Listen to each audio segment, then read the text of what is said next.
Week 10's in the books now, and let's get into week 11 because we're in the home stretch now. And for teams like the Cardinals, we're just counting down the days until we probably fire all our coaches. So let's just do this thing. Michael, you ready?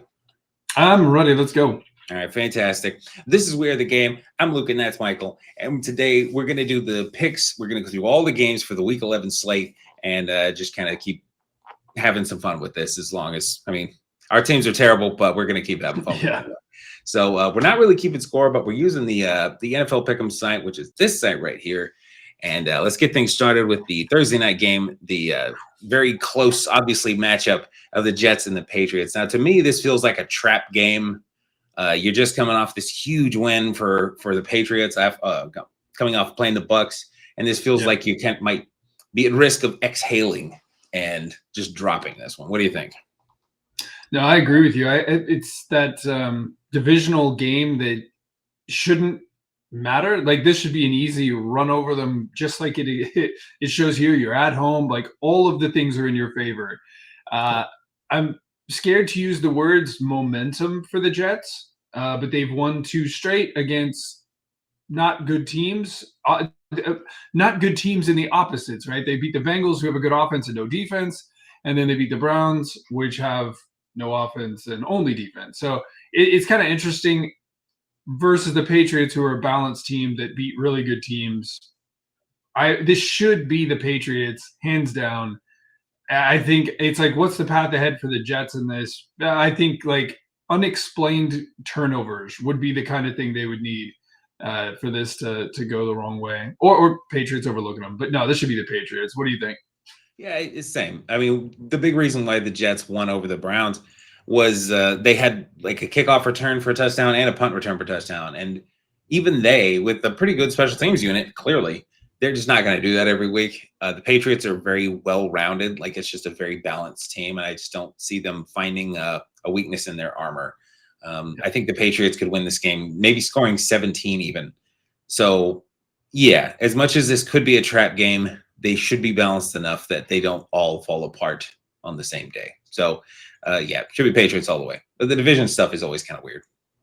All right, so then we get a nice early Sunday morning game. We get the Commanders coming off a rather disappointing loss to the Lions, and then we get the Dolphins coming off a nice little win over their Buffalo Bill rivals. So maybe they're figuring some things out. It might be too late. We don't know for the Dolphins, but they played better against the Bills. Who do you got winning this one? Yeah, I think it's probably fair to say that was the most shocking game coming out of this last weekend. Was not just that they they didn't eke out a win. They beat the Bills. So I think that with that, it makes them a lot harder to predict. The Commanders, it's like the Commanders don't look right, obviously, especially with their backup quarterback in. But Mariota puts up numbers. He puts up some numbers. It's just they can't seem to find the ways to win with him in. I definitely get the Dolphins like high here that they're riding coming into this game. Tua still worries me. He is the most bipolar of all of the bipolar quarterbacks and teams.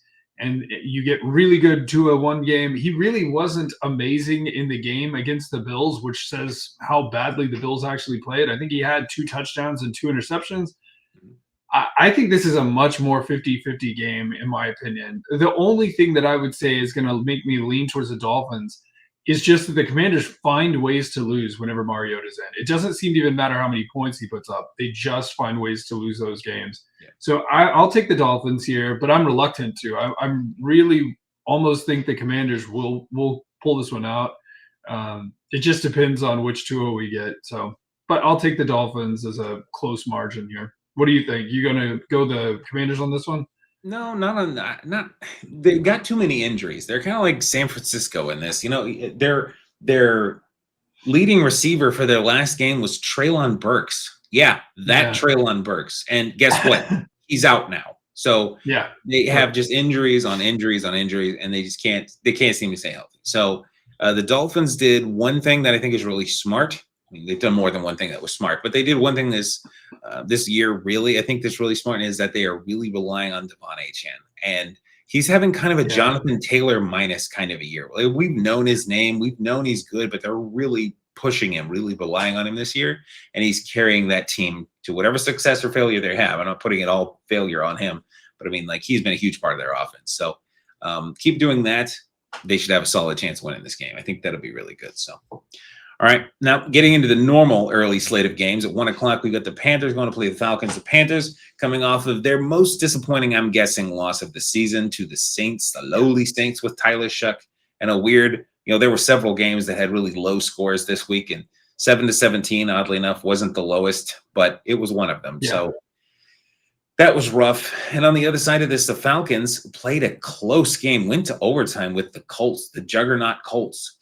Got 7 sacks against the best O-line in the NFL, or top 5 anyway. And so they showed some life. And I still I don't have tons of faith in Michael Penix, but their defense really has seemed to have flipped a coin, the script, what have you, from last season, where they couldn't get any pass rush to this year. They're really disruptive.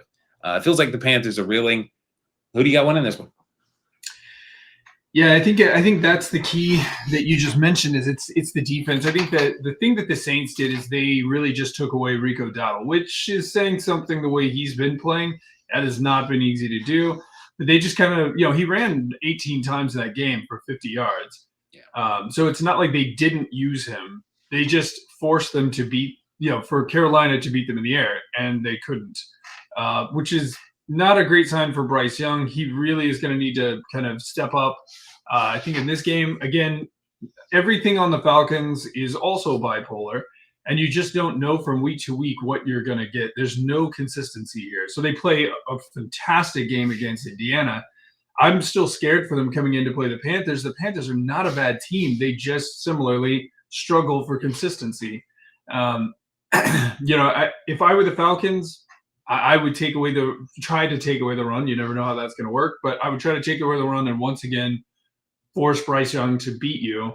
At the moment, just based off things from this last week, I'd have to take the Falcons as well. I don't know with either of these teams who's going to show up.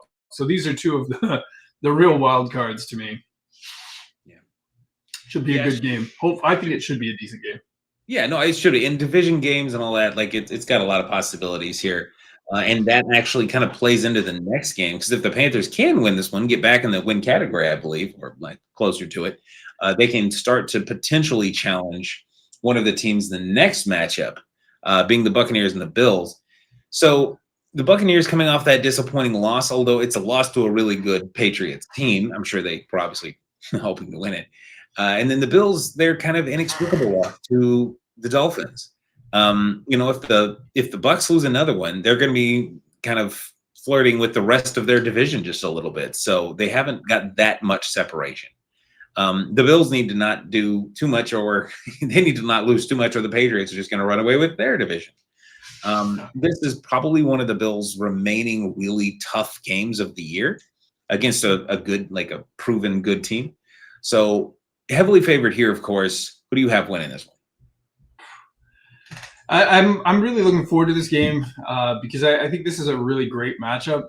I think the question, that both teams coming off a loss seems strange, as you just outlined. The Bucs loss is a loss, but it's a better loss than the Bills. It's divisional. The Bills loss is divisional, and we all know that division games just are strange. They don't play out the right way. But their loss is kind of inexplicable. I mean, Josh didn't have the worst game in the world. I think he still had 300 yards passing. He had threw a couple touchdowns. They were not even close to being in that game. So it's hard to look at this and go, well, they have all the momentum here. That they should be 86% of this. I'm nowhere near that in terms of confidence, But again, with the Bucs, it's like, well, who's even left to catch the ball for them? It's a tough one. I really see this one again as a coin flip. I'm actually going to pick the Bucs on this one, only because I'm more concerned about whatever was broken last week with Josh than I am with Baker losing that close game. Yeah. So I'm going to take the Bucs here. Are you more confident, I think, right now in the Bills, or where you at? I think I'd probably pick with you, to be honest, but I always worry that some of that's going to be like biased or me trying to project something just because I'm kind of a Baker fan.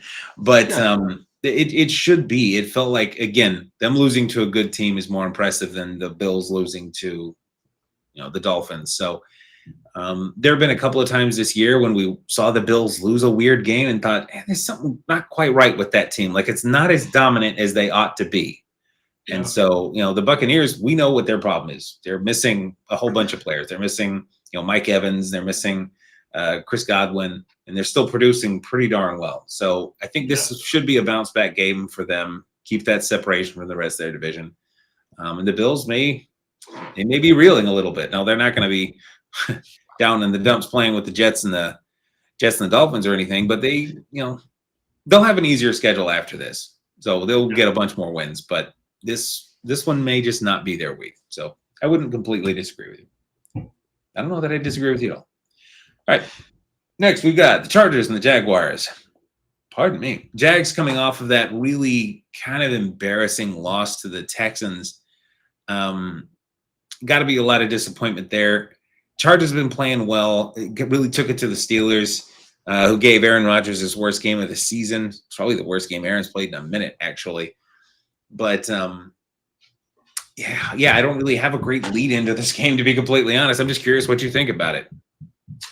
Yeah, no, it's funny, right? Because these teams both have been playing good football. I think the Chargers on paper, I think everyone would say, maybe not absolutely everyone, but I think most people would say, hey, I think the Chargers on paper are the better team. And this should be their game to lose, even though they're on their 13th running back or whatever, which is great. My hat's off to the guy. Vidal came in, played a very serviceable game. I think that's great. I think it just goes to how well this team is coached. Against the Steelers, the Steelers defense has been in the middle of the pack, right? They have their ups and their downs. But, I think still it was a good win for them there. But on the other side, you've got the Jaguars playing one of the best defenses in the league. They put up 29 points, 29 pretty honest points against them, only to lose it on a shockingly inexplicable. I think it's twice in one season where we've seen something we really have not. You don't see generally one of these games every 5 years. It's like we now saw two in like 2 weeks with these massive come behind victories is shocking. I don't think we're going to see them make that mistake again. But even with this said, I still think this is the Chargers to win, but I think this should be a very competitive game. And I would think that the Jaguars are going to go into this trying to make Herbert and that offense, lad, go try to beat them. And they'll just deal with the running game as they go. That would be my expectation. So I think the Jags will be in this game. It'll be interesting to see if Trevor can produce enough offense to make this game competitive, right? Yeah, I agree. And it will be one of those so I'm sorry, you're picking the Chargers, is that what I heard?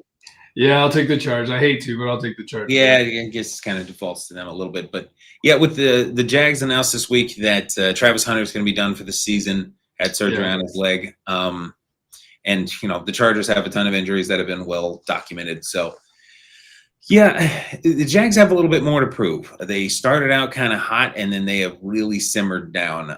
Brian Thomas Jr. is still not really following up his rookie season particularly well, and it seems to just be the whole team has come down to earth quite a bit. So Chargers, if nothing else, is a solid chance they just outcoach them. So yeah. But we'll see. Hopefully this will be a good game. I don't know that it's going to be as lopsided as this projection has. I don't think so, yeah. Oof. All right.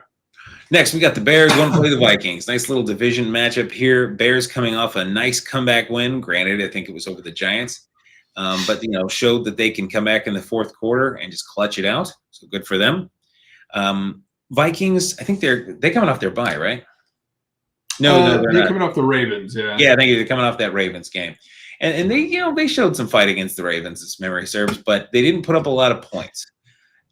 McCarthy, after coming out with this, I got this alter ego. I'm just 9. It reminds me of Sylvester Stallone and Over the Top for a weird, quirky reference. But that's funny, yeah.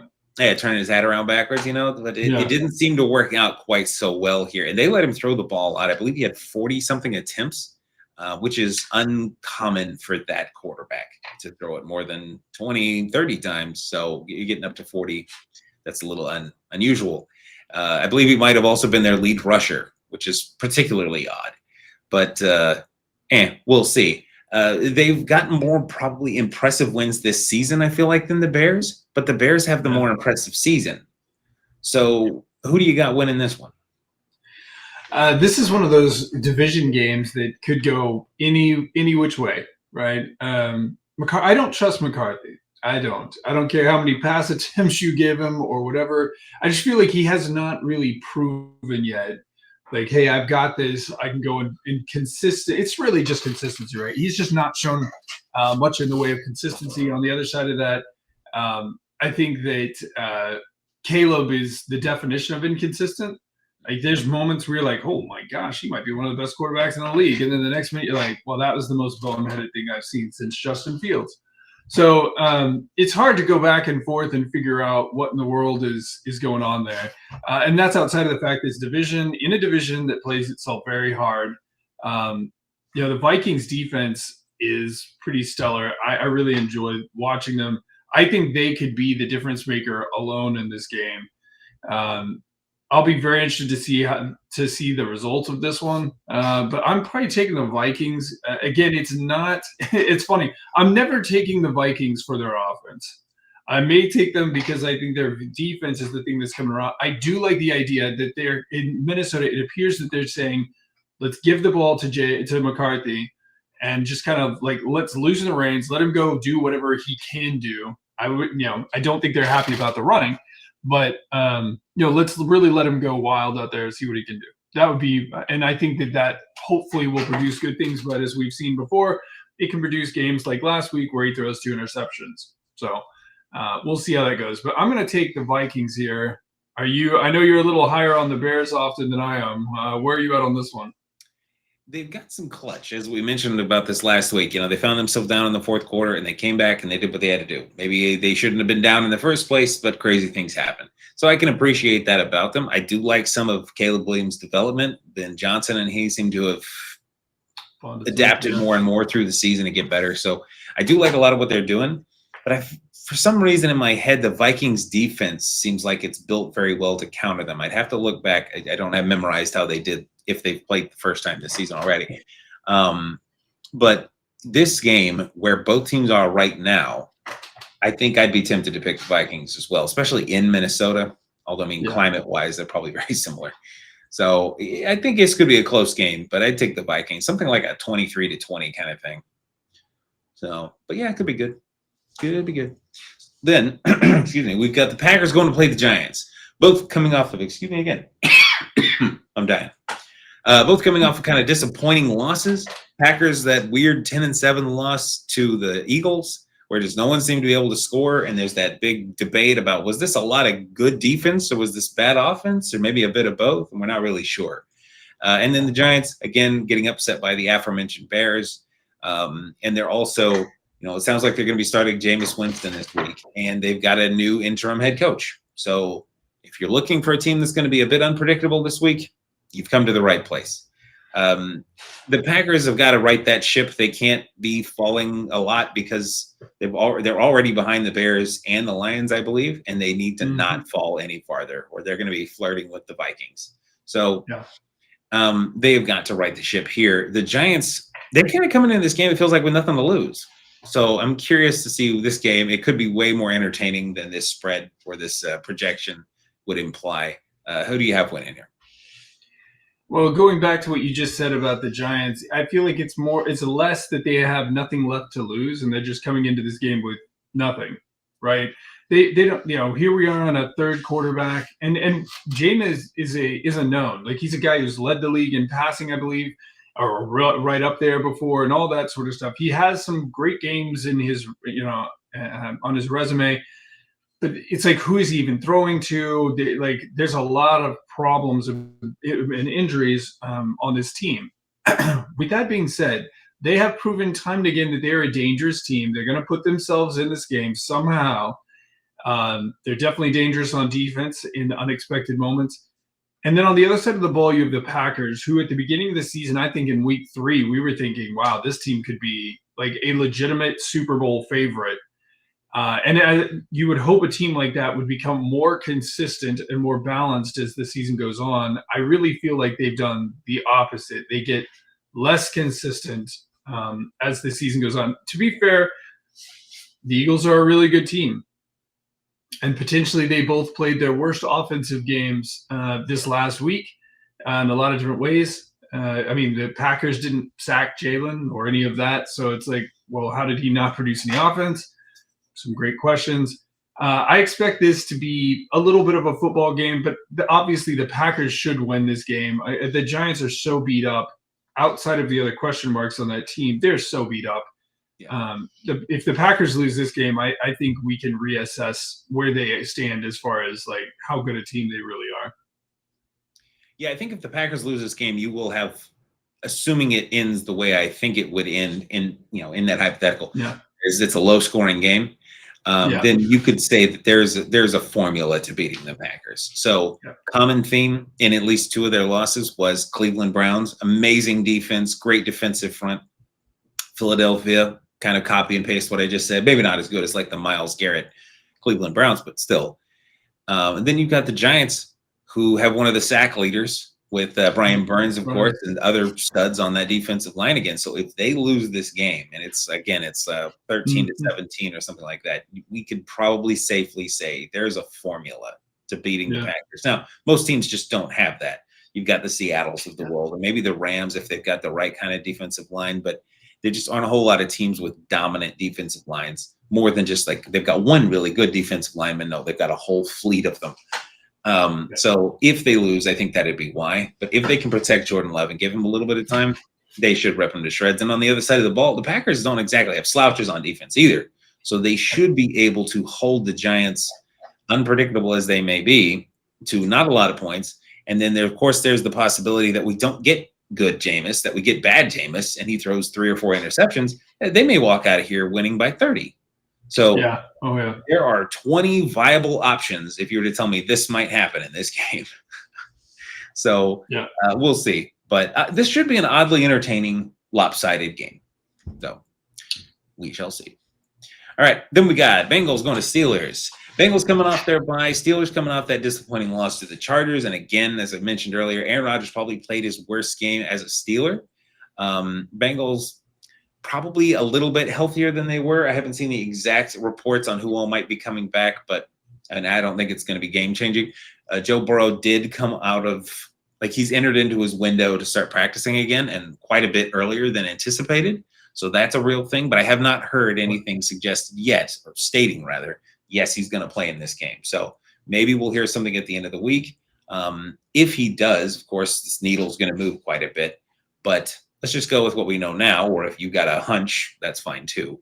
What do you think on this one? Let's see. On this game, I'm just going to err on the side of caution and assume that Joe's not going to be back. I think the thing that's pretty amazing is they had their bye. They're a week off from having scored 40 points. So the thing with the Steelers is their defense is not a given as they have been in the past of being a great defensive showing and holding offenses to low numbers. I don't like the Steelers in a shootout. I have no real confidence that they're winning a 30-point game. They've only scored 30 points twice this year. So I think that's a real danger. And I think if you're the Bengals, that's what you've got to hope for is a shootout here. Bengals defense is legendary, like Dallas, and being absolutely terrible. So you just need them to make a couple of stops, and then you need the offense to just do what they have done. They do it very consistently. I think that will make this a very competitive game. I'm honestly very concerned about the Steelers in this game. Now, with that being said, I expect Aaron Rodgers to come back and have a good game in this game. I do expect them to score 3 or 4 touchdowns, whether it's on the ground or in the air. I expect the Steelers to come back around, but I'm concerned that the Bengals' ability to go crazy, that's all without Joe Burrow that they're doing that. That would be my big concern with this game is the Steelers' defense really going to be able to show up and get stops when they have to? So I'm tempted to take the Bengals in this one because they're coming off their bye. They've had 2 weeks to prep for this. I'm going to pick the Bengals to show up in this game and win the shootout. It's not that I think the Steelers will play bad. I just think the Bengals might win the shootout. Yeah, that makes sense. I do like that. And again, shootout seems like the most likely outcome here. If you were to tell me this game ended at 13-20, I would be shocked. But I don't think the Steelers' defense is that consistent or really that good to be doing things like that very often.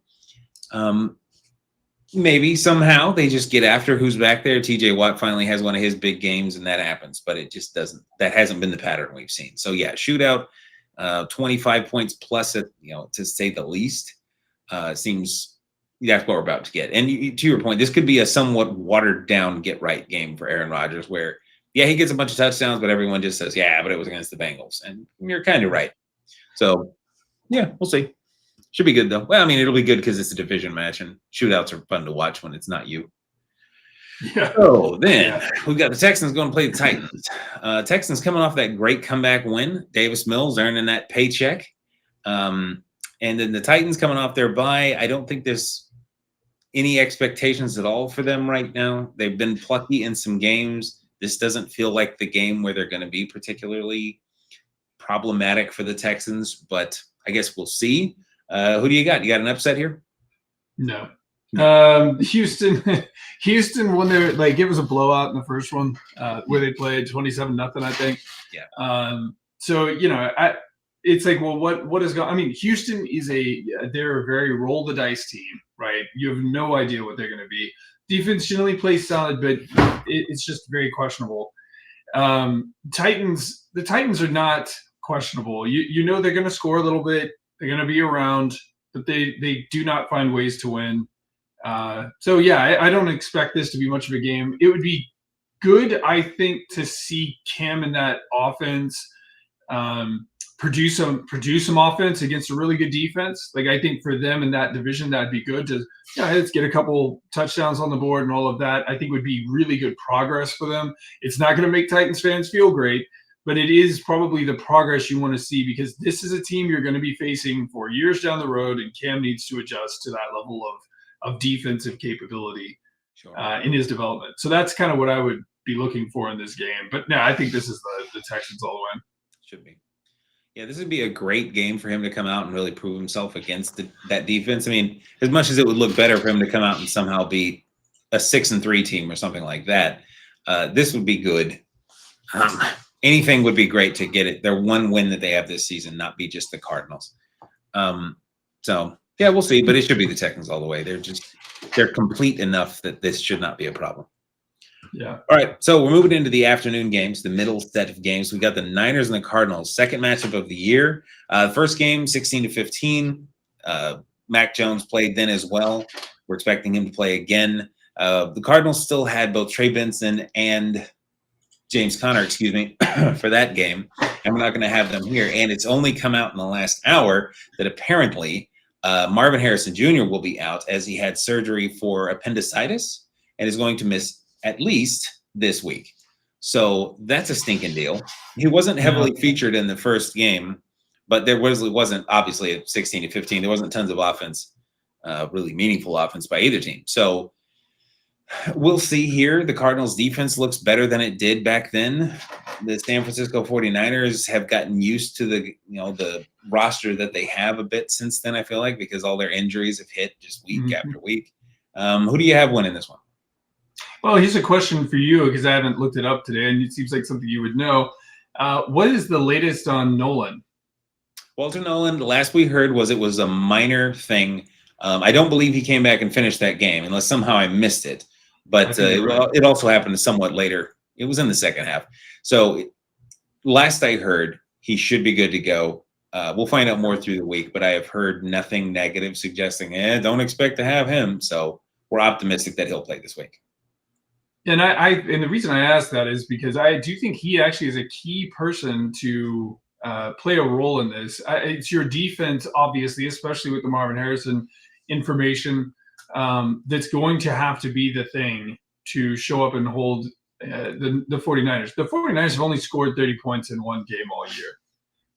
So, I think the key there is you have to score against them. It's not the easiest thing to do. They're a solid defense, I think top half anyway. Cardinals defense, I still do not think the Cardinals defense is a bad defense.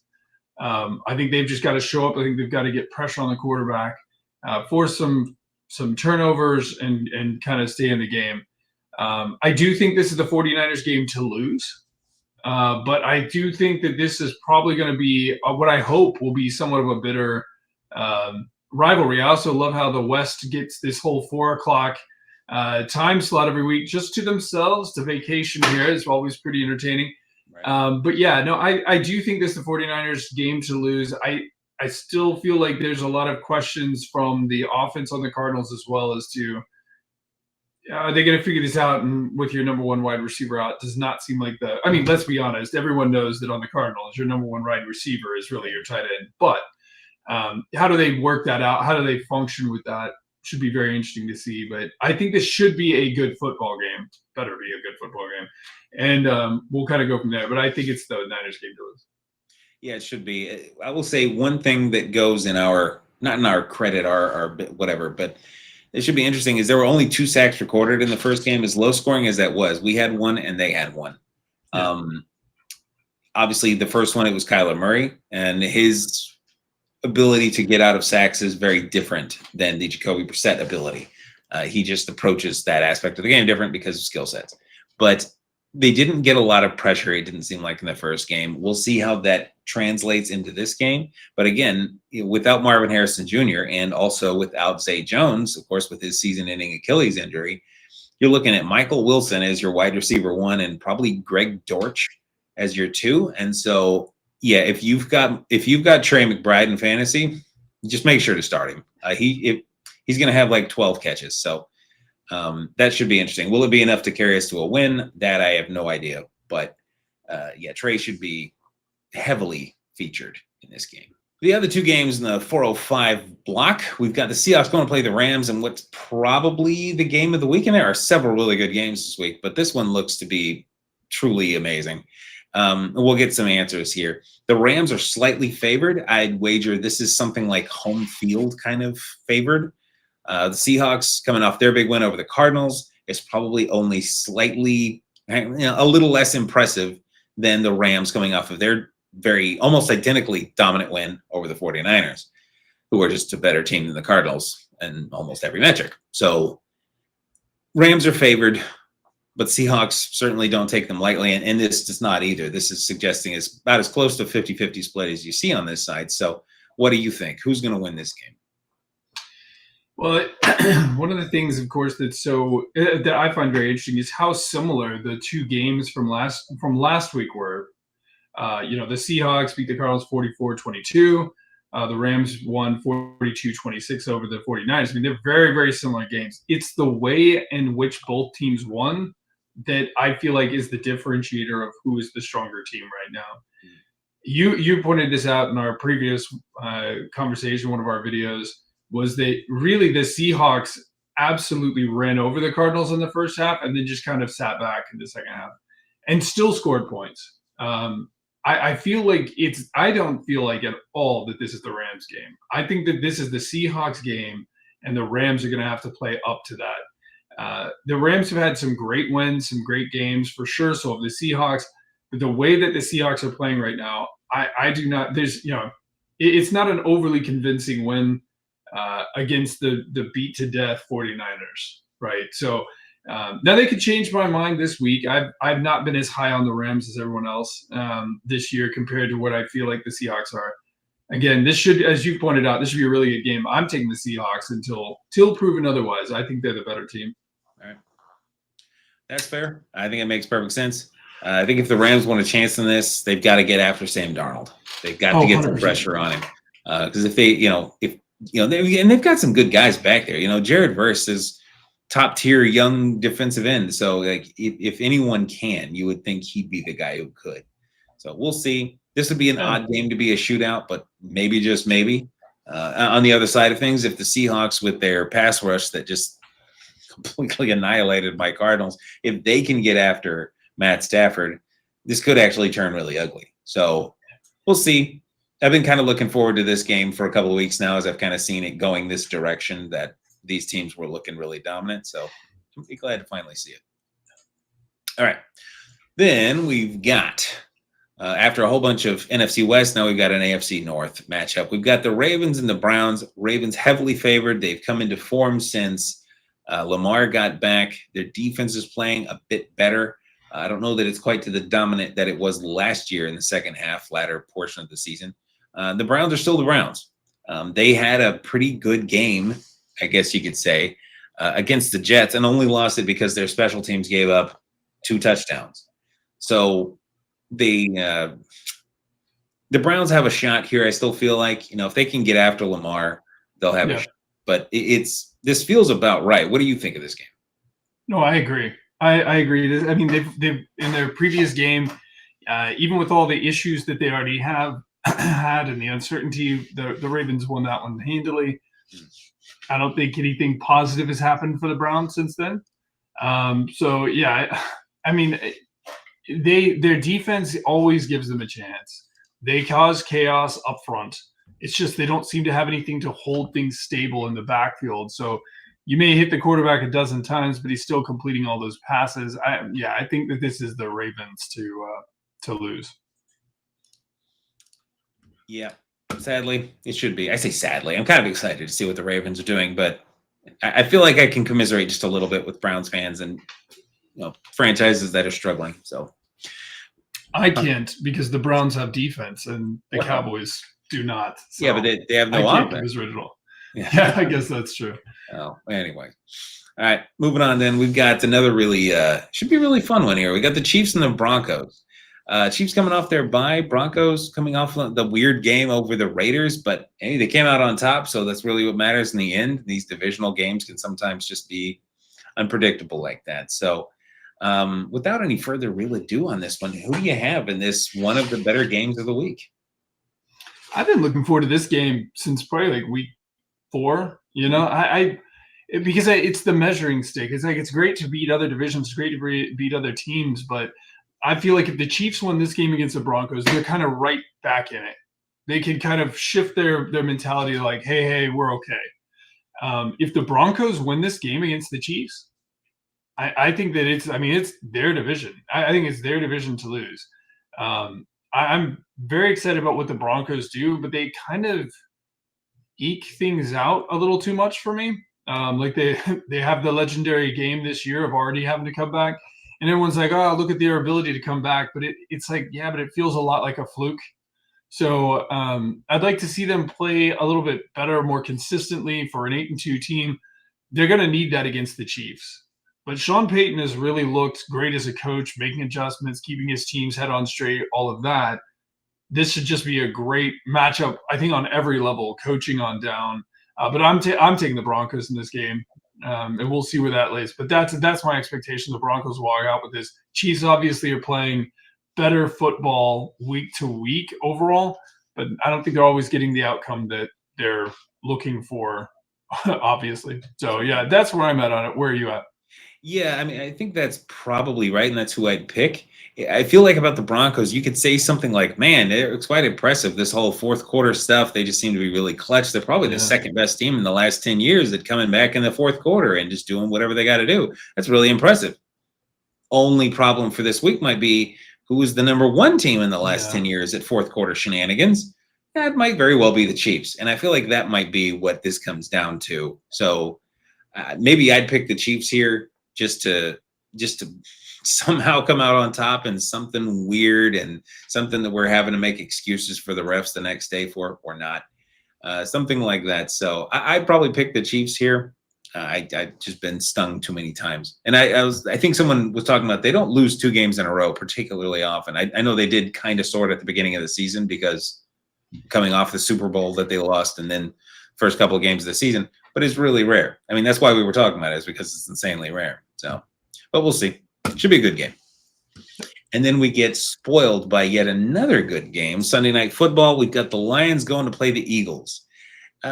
Eagles, of course, excuse me, with that really weird game with the Packers that we just thought, that's not going to be how this is going to go. We didn't think it was going to be a score like that. I mean, there were people who were counting how many brotherly shove plays there were going to be, and that just wasn't what we thought was going to happen. I could have picked the Eagles to win that game. That wouldn't have been too crazy. But winning like that was unexpected. Horrifying. Lions with a rather dominant win over Washington. They just really took it to them. I think they had like 550 yards of offense almost, or something like that. Like they were just doing anything that they wanted. So who do you got here? Yeah, I love the the percentage they have here. This is to me, this is a coin flip game. I do think this is the single best game that will get played. I think both teams are healthy enough and all of that to be a very interesting one.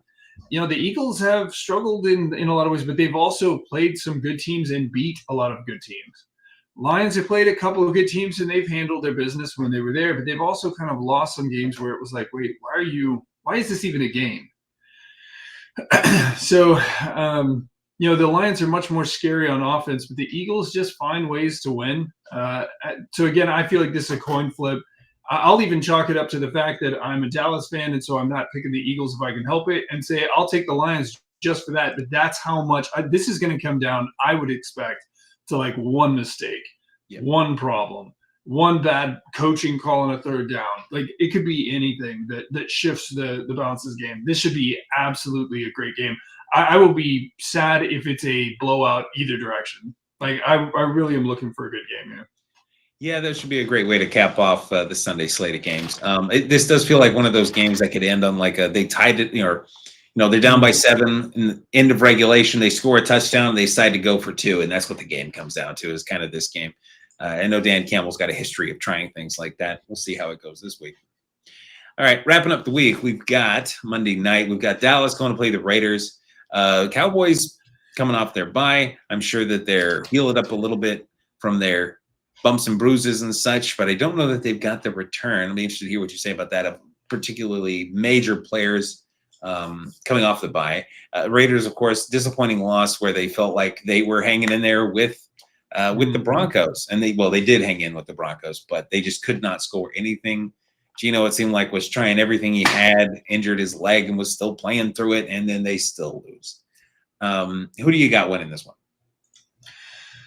Oh, well, on paper, again, it should be easily the Cowboys. Our offense, I think last I heard, most of our offense is back. Our offensive line's been so dinged up this year.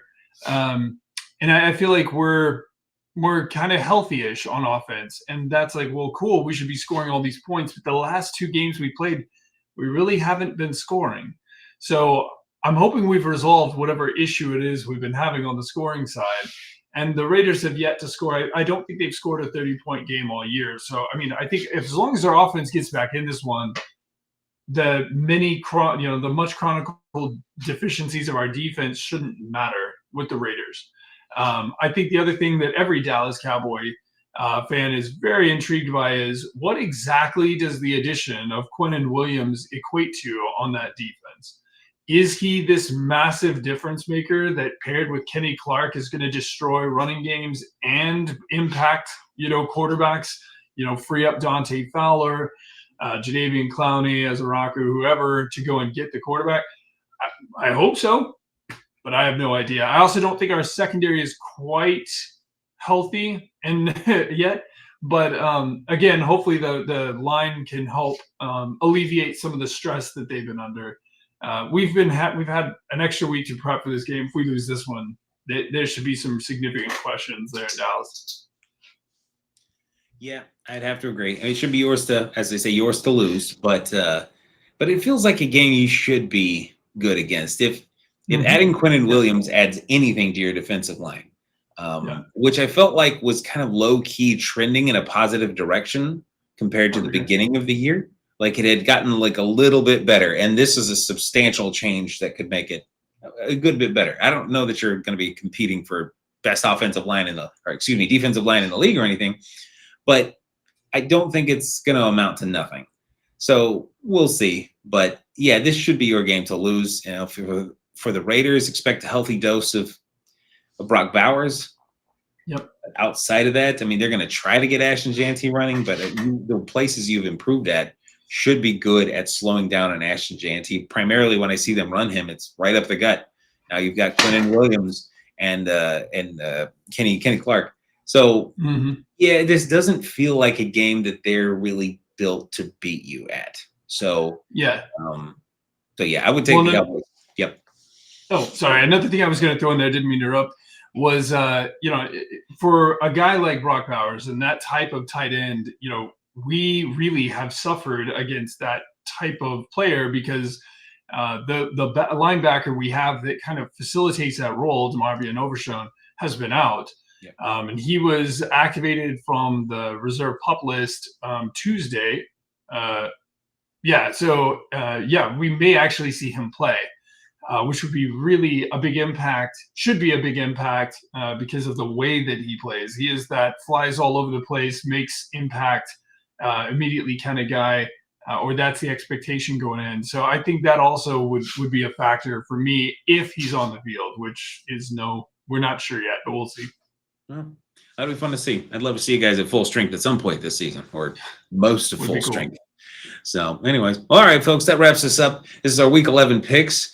It's been fun to do these for the most part, except for the whole misery of our teams losing a whole lot. So let us know what you think down in the comments of where we were wrong and how your team's going to do and what we haven't taken into account, or if there's some injury update that we missed. So let us know down there. Thank you to everyone who's been subscribing and watching and all those things. We recently hit our goal of 100 that we had set for this season. Now we're trying to get to 200, and we're just getting started toward that direction. So we'd appreciate anyone who's new to give us a like and a subscribe. It really helps out the channel. We hope that you'll join us again and have some fun and let us know how much you don't like the Cowboys or the Cardinals. I don't know if there's anyone who would care that the Cardinals exist other than me, but let us know. Hope that you have a great day and an even better week.